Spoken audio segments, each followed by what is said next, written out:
Hola, bienvenidos a esta nueva emisión de Diálogo. Un saludo cordial desde Beijing, soy Jia Jiaping. El Partido Comunista de China se fundó en 1921 y su establecimiento cambió por completo el proceso de la historia de China. Desde la lucha para expulsar a las fuerzas imperialistas que dividieron el país y convirtieron a China en un lugar semicolonial, hasta llegar a la fundación de la República Popular China en 1949 y más adelante al comienzo de la reforma y apertura en 1978. China se ha convertido ahora en la segunda economía más grande del mundo y sigue encaminada a convertirse en la mayor economía del mundo. Y el liderazgo en todo este proceso siempre ha sido el del Partido Comunista de China. ¿Por qué el Partido Comunista de China puede llevar al pueblo chino a realizar tantos logros? ¿Cuál es la diferencia entre el Partido Comunista de China y otros partidos políticos? ¿Y cómo mantiene el partido su vigor y vitalidad? En el programa de hoy vamos a conocer al profesor Patricio Giusto, director del Observatorio Sino-Argentino, quien nos contará cómo ha sido el proceso de la historia y el desarrollo del Partido Comunista de China y cuáles son sus evaluaciones sobre este partido con características chinas. Veamos. Bienvenido al programa. Muchísimas gracias por la invitación. Patricio, ¿cuál era la situación de China cuando se fundó el partido? Bueno, el partido se funda en julio de 1921, pero tenemos que remontarnos unos años atrás para entender un poco el contexto que hace propicio justamente que el comunismo se arraigue, surja y se termine fundando un partido de estas características en China. Nos tenemos que ir quizás hacia fines de la Primera Guerra Mundial, 1919. China sale muy desfavorecida del Tratado de Versalles. Se hacen concesiones muy importantes a Japón, un rival histórico de China, y a otros países que también, grandes potencias que fueron beneficiadas. China prácticamente no tuvo representación en ese tratado, en esos acuerdos que se hacen en Versalles.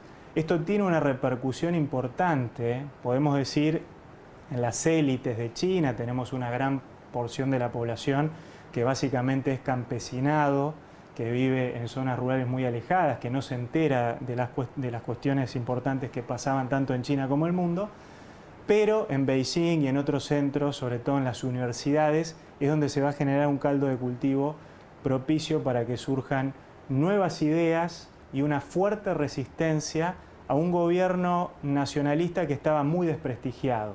Entonces, jóvenes como Chen Duxiu, Li Dachao, que van a ser dos de los primeros fundadores, de los que van a participar de la reunión fundacional del Partido Comunista, estaban en ese momento en el ámbito universitario y van a justamente a ser protagonistas de esas movilizaciones, donde no había solamente marxismo, leninismo, que era como la gran novedad en ese momento, sino que había otras ideas revolucionarias de extrema izquierda y también, en algunos casos, de otras vertientes ideológicas, pero centrándonos en lo que es el comunismo básicamente, un sector de los trabajadores urbanos se va a movilizar, estos universitarios que te mencionaba se van a movilizar, por primera vez en China se van a manifestar las mujeres.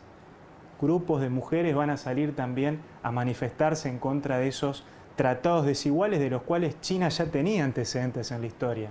Recordemos que los chinos llaman al siglo XIX el gran siglo de la humillación, por las dos derrotas en las guerras del opio que también generaron justamente los famosos tratados desiguales, y esto fue como la gota que rebalsó el vaso.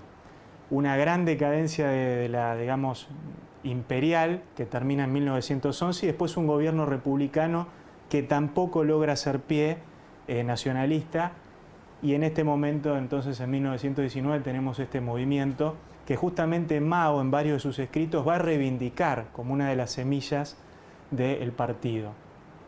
Esto ya nos transporta a, en esos 2 años, entre 1919 y 1921, un grupo de 50 jóvenes, entre los que estaban justamente Mao, entre otros, se juntan en Shanghái de manera casi clandestina y fundan el Partido Comunista.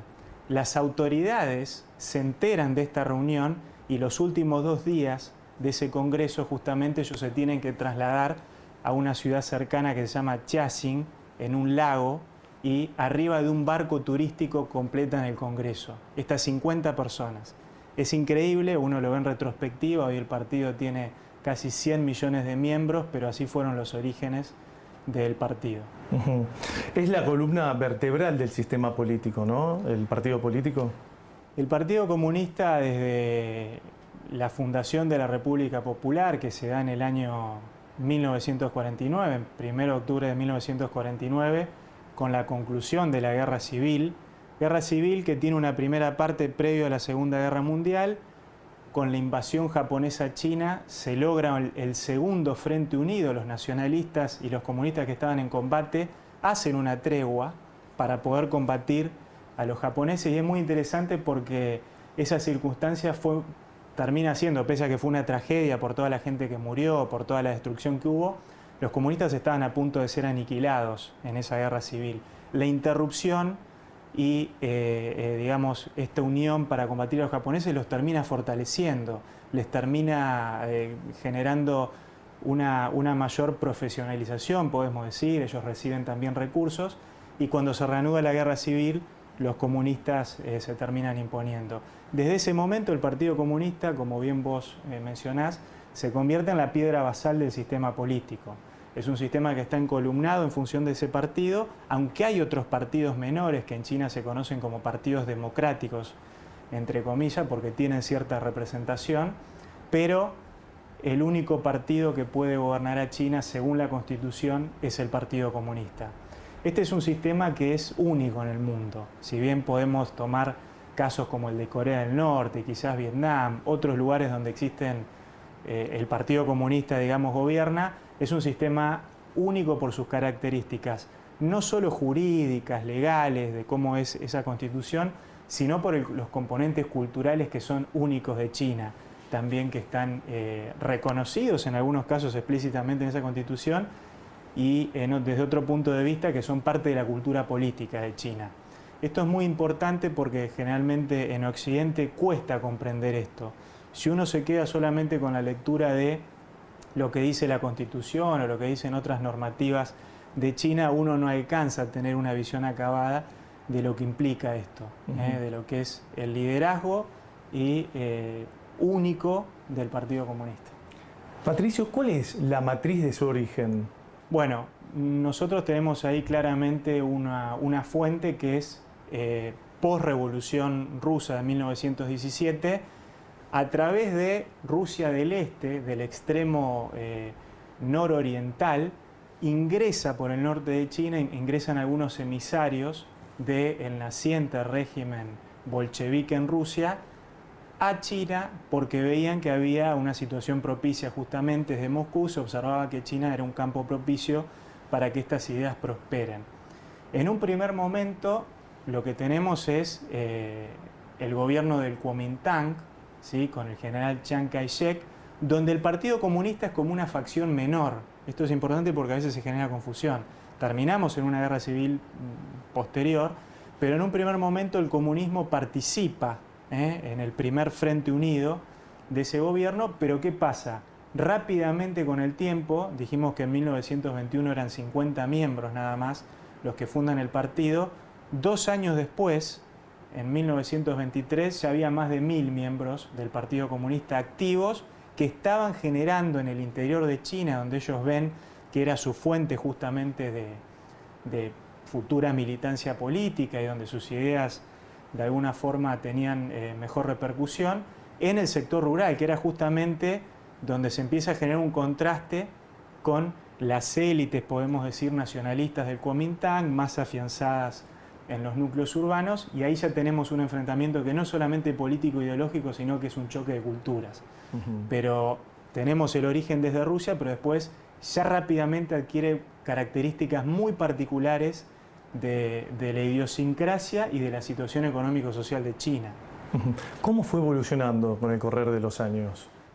Bueno, tanto los orígenes como los primeros años, las primeras décadas, te diría, del Partido Comunista fueron muy, muy dificultosos, porque cuando Chiang Kai-shek empieza a percibir el potencial que tenía, el rápido crecimiento que tenía estas ideas, donde él claramente ya tenía una distancia también en términos ideológicos, no era solamente una cuestión de clase, sino también, por supuesto, una cuestión ideológica donde había grandes diferencias sobre quiénes tenían que ser los aliados de China, sobre cuál tenía que ser el sistema político, empieza un enfrentamiento abierto, donde hay fuerte represión. Hay un momento que es muy simbólico en 1927, donde hay una gran matanza de comunistas en Shanghái, y ahí es donde emerge definitivamente la figura de Mao y de otros revolucionarios que dicen: nos están empujando, no tenemos otra posibilidad que la lucha armada, y empieza un gran enfrentamiento, donde en esa primera etapa, te diría entre 1927 hacia mediados de la década del 30,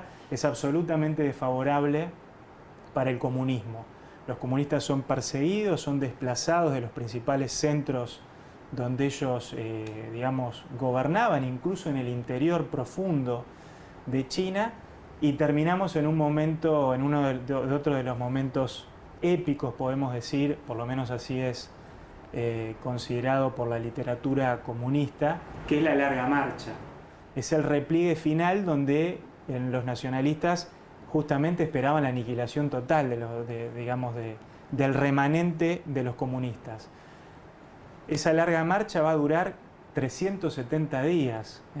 Podemos llamarlo una marcha de la muerte porque empieza con unas 10.000 personas, se estima. Las cifras son poco, digamos, precisas en este sentido porque ha sido muy difícil históricamente, incluso para los chinos, reconstruirla, pero muere muchísima gente, no solamente por los ataques permanentes, la persecución permanente y el asedio de los nacionalistas, sino de hambre, de enfermedades, porque es una marcha por territorio, en muchos casos inexplorado, en plena selva, montañas, aridez total, que termina en Yan'an, allá en el norte de China, que es donde Mao se consolida como líder del partido, desplazando otras figuras, porque él en esa marcha justamente es donde él consolida su liderazgo, y desde ahí se reconstruye el partido e inicia definitivamente la guerra civil.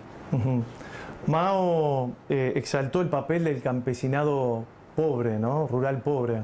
Sí, hay algunas anécdotas que están en las memorias propias de Mao, que él en un momento, cuando vuelve de Beijing, después de lo que fue el movimiento de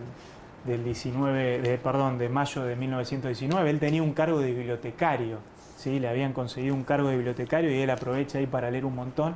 Vuelve a Shaoxan, que es la pequeña ciudad rural de sus orígenes, y advierte que las cortezas le faltaban pedazos a las cortezas de los árboles. Eran los campesinos que no tenían nada para comer y comían las cortezas de los árboles. Entonces él lo marca a fuego todo eso, y de alguna forma él ahí se convence de que China necesita una revolución profunda, y que incluso él reivindica, por supuesto, como revolucionario marxista, el uso de la violencia. ¿Y cómo influye el liderazgo de Mao? El liderazgo de Mao fue una personalidad muy particular, con sus luces y con sus sombras, pero lo que él lo destacaba era el predicamento que tenía sobre los soldados. Él vivía de la misma forma que los soldados, vivía en una cueva al igual que sus soldados, al mismo nivel, no estaba en ningún lugar especial, y eso es lo que ellos sobre todo admiraban. Y obviamente la valentía, todo lo que ellos habían tenido que soportar en esa larga marcha, que como yo te comentaba, fue forjadora del carácter de esos pioneros comunistas. Hubo muchas figuras que fallecieron, importantes, muchas fueron ejecutadas por los nacionalistas de manera muy cruenta. Obviamente los comunistas también tienen sus antecedentes, porque fue como una suerte de guerra fratricida lo que se dio, ¿no? Las guerras civiles por lo general suelen ser las guerras más cruentas, se dice, porque son guerras fratricidas. Pero bueno, más allá de eso, Mao logra consolidarse definitivamente en ese momento de Yan'an, en ese periodo de Yan'an, como líder indiscutido del comunismo. ¿Y cómo fue ese periodo? Bueno, una vez que se funda la República Popular China en 1949, fue un periodo bastante complejo. En el frente interno, Mao va a impulsar reformas revolucionarias, valga la redundancia, porque lo que Mao pretende justamente es cambiar el orden establecido de cosas, cambiar los privilegios de clase, hacer grandes reformas económicas para permitir que el campesinado pueda tener nuevos derechos, reformas económicas que justamente él lo que tenía como modelo era en un primer momento la Unión Soviética, casi el único modelo que había para referenciarse en ese momento. Pero ¿qué pasa? En el año 1953 muere Stalin y empieza un nuevo periodo en Rusia donde va a haber lo que Mao va a llamar un revisionismo histórico y una desviación ideológica. Sí. Esto va a generar un gran conflicto para Mao en términos de política exterior, porque China va a quedar prácticamente aislada. Obviamente aislada del bloque occidental, pero también en conflicto en lo que se va a llamar digamos, la división entre China y Rusia, que es por cuestiones básicamente ideológicas. Rusia había sido muy importante para China porque es quien le da los primeros préstamos justamente para hacer las reformas económicas, incluso para reforzar obviamente el poderío militar de China. De hecho, Rusia va a ser importante, por ejemplo, para desarrollar tempranamente la capacidad misilística de Rusia, pero cuando se da esta ruptura, de alguna forma el mundo empieza como a preocuparse en Occidente, los principales centros, porque empieza a ser una hipótesis muy probable el enfrentamiento militar entre China y Rusia. Hasta que llegamos a 1972, el creciente enfrentamiento y la creciente amenaza de la Unión Soviética hacen que Mao diga, bueno, quizás es el momento de hacer un giro pragmático. Kissinger es el gran estratega de esto, que hace primero un viaje secreto, primero en Pakistán, después a China, tiene los primeros contactos. Acá emerge fuerte la figura de Zhou Enlai, que era el primer ministro, ¿no?, de Mao y el encargado de la política exterior, que va a ser quien negocia directamente con Kissinger. Y se da el histórico viaje de Nixon en febrero del 72 a China. Y ahí tenemos una reconfiguración del mapa geopolítico mundial, donde evidentemente se invierte la balanza de la Guerra Fría en favor de los Estados Unidos y en desmedro de la Unión Soviética, que va a iniciar un lento proceso de decadencia que va a terminar, por supuesto, en 1989. En el interín también Mao está en plena revolución cultural para buscar de alguna forma reconstituir su liderazgo, llamando a las bases a levantarse sobre todo orden establecido. Pero en el año 76 muere Mao y ahí empezamos, sí, definitivamente una nueva etapa en la historia de China. ¿En qué consisten las reformas que llevó adelante Deng Xiaoping? Bueno, justamente después del fallecimiento de Mao tenemos 2 años muy complicados, donde emergen algunos generales y otras figuras que estaban ansiosos por ocupar ese lugar de Mao, que ya estaba muy enfermo en los últimos años, ya se sabía que era un hecho que se iba a desencadenar inminentemente, pero también muere Zhou Enlai ese año, que era el primer ministro, con lo cual se genera un gran vacío. Y figuras como Deng Xiaoping son rehabilitadas. Deng Xiaoping, que había sido, entre otros, criticado por el propio Mao por ser un reformista demasiado de avanzada, demasiado aperturista, encuentra su lugar. Y en los primeros años obviamente le cuesta, tiene que combatir entre comillas, ¿no?, internamente a los sectores más conservadores del partido, e inicia un proceso de reformas inédito que se llamó el proceso de reforma y apertura. Es una serie de reformas muy amplia que lo que van a buscar es una apertura gradual de China hacia el exterior, básicamente para atraer inversiones y para poder generar, desarrollar la infraestructura, la tecnología que China por sí sola era incapaz de desarrollar. Esta es la gran visión de Deng. Deng sabía, era consciente con otros reformistas que lo rodeaban, que no había forma de que China se desarrolle, que dé un salto cualitativo en términos económicos si no era con ayuda del exterior. Y en 1979 se da el primer granito justamente, que es la normalización definitiva de las relaciones con Estados Unidos, y Deng viaja a los Estados Unidos. Es un viaje histórico, él asiste incluso a un rodeo en Texas, hay fotos emblemáticas de todo eso, pero fíjate que lo que más le impresiona a él es una visita que hace a instalaciones de la NASA. Y para él era ciencia ficción lo que vio ahí. Sí. Y empieza a soñar más grande. Cuando él vuelve justamente empieza a decir, China tiene que aspirar a esto. Y vos fíjate, 40 años después, hoy China explorando el lado oscuro de la Luna. Ese es el gran legado, justamente uno de los grandes legados que deja Deng Xiaoping, que justamente sus sucesores inteligentes, todos sus sucesores inteligentemente continuaron. Deng se abre a lo que llama el tercer mundo. Él dice, China es es el país más importante del tercer mundo, pero no deja de ubicar a China en ese escalón inferior comparado a los países medios europeos y a las grandes potencias, Estados Unidos y y otras potencias de Europa. ¿Cuándo pasa China de ser ese país rural pobre a ser el gigante asiático del día de hoy? Las transformaciones básicamente se dan en los últimos 40 años a partir del proceso de reforma y apertura. Ahí no hay mucha discusión. Si uno se va a 1978, tenemos casi el 60% de la población china pobre y casi el 70% viviendo en zonas rurales. Ciudades relativamente despobladas, podemos decir, teniendo en cuenta el tamaño de la población china, con una riqueza hiperconcentrada y zonas alejadas de las ciudades extremadamente pobres, desconectadas de todo, sin infraestructura, absolutamente nada o prácticamente nada. A partir de ese momento nosotros tomamos datos del Banco Mundial, porque también muchas veces se discute que las estadísticas chinas, bueno, datos del Banco Mundial, China ha sacado 800 millones de personas de la pobreza en los últimos 40 años. Esto es la mayor revolución social de la historia de la humanidad. Patricio, ¿cuál es el secreto de la longevidad del Partido Comunista Chino? Bueno, también desde la mirada facilista o simplista de Occidente, y esto no es para pararme desde un lugar de defensa del Partido Comunista, se suele decir el Partido Comunista perdura, como perdura el Partido Comunista de Corea del Norte, con el fusil, ¿no? Con las armas, con la represión, con el uso justamente del poder del Estado para oprimir y para gobernar. Esto, si uno va a China, no necesitas estar mucho tiempo en China, te vas a dar cuenta a los pocos días que esto no es así. El Partido Comunista logró una legitimidad justamente por los logros que ha tenido a nivel histórico. Uno puede decir, sobre todo en los últimos 40 años, es cierto. Y el otro aspecto hay que hacer una mirada interna hacia el partido, que es ver cómo está organizado.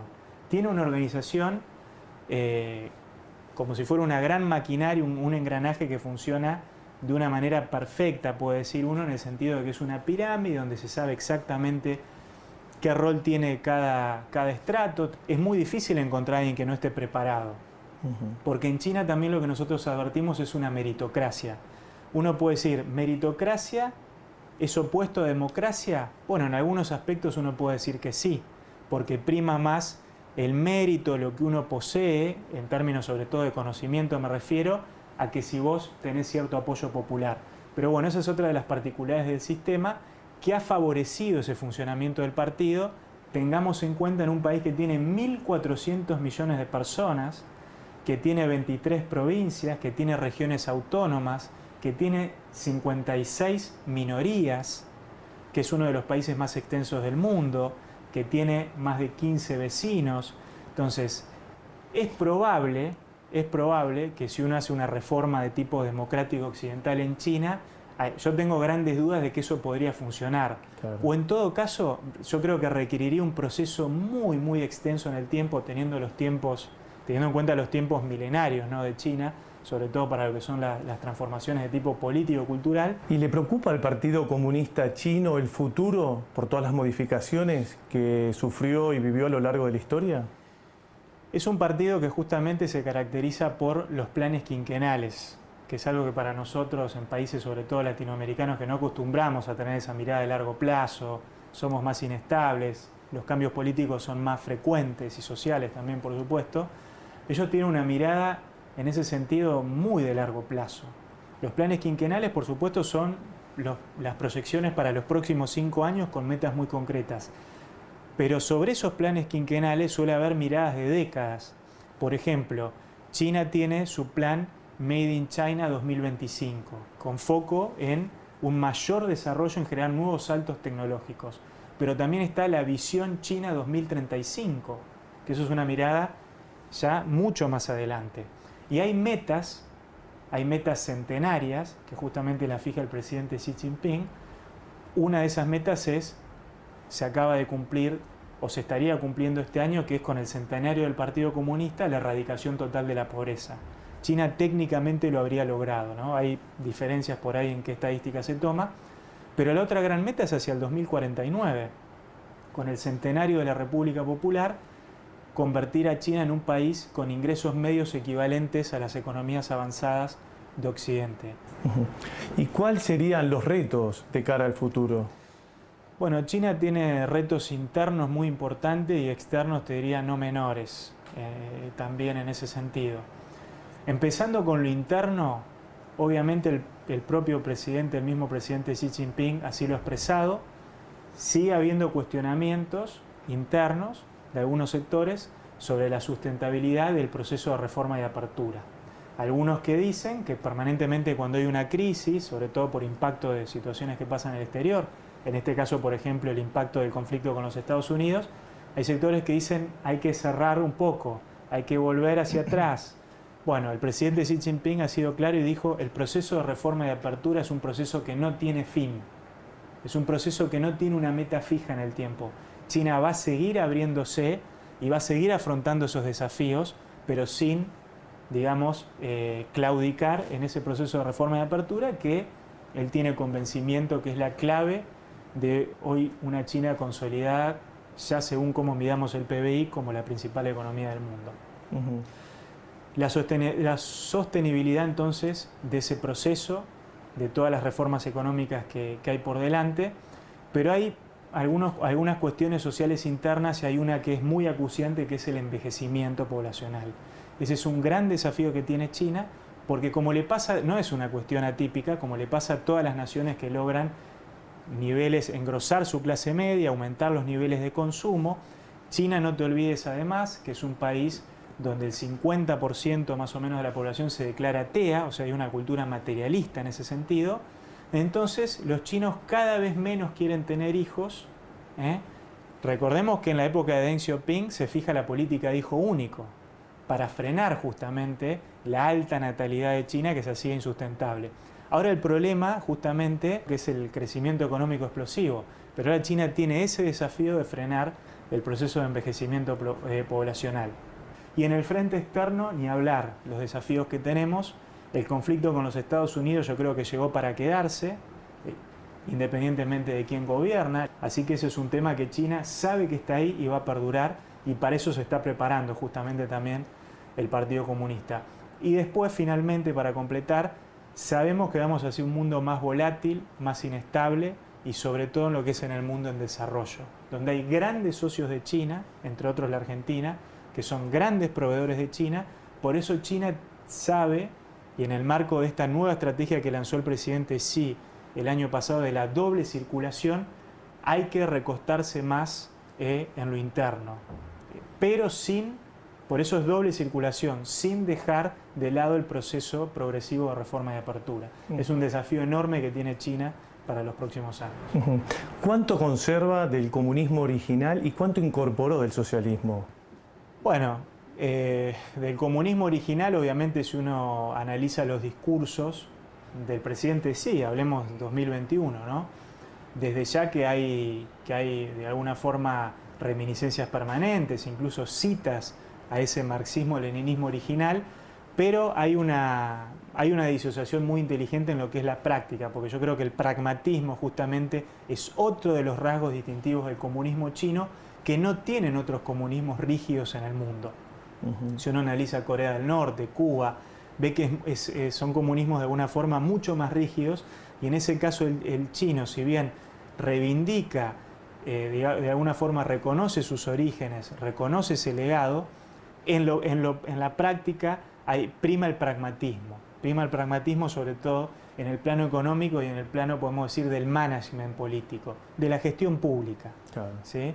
En ese sentido vemos poco marxismo, poco leninismo, incluso poco maoísmo, por supuesto, pero de alguna forma la referencia, el anclaje está ahí inamovible, y eso yo creo que también va a subsistir posterior a Xi Jinping incluso.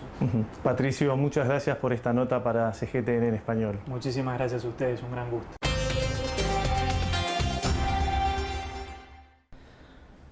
Con esto terminamos esta emisión de Diálogo. Muchísimas gracias por sus sintonías y les invitamos a continuar disfrutando de los programas de CGTN en español. Hasta la próxima emisión.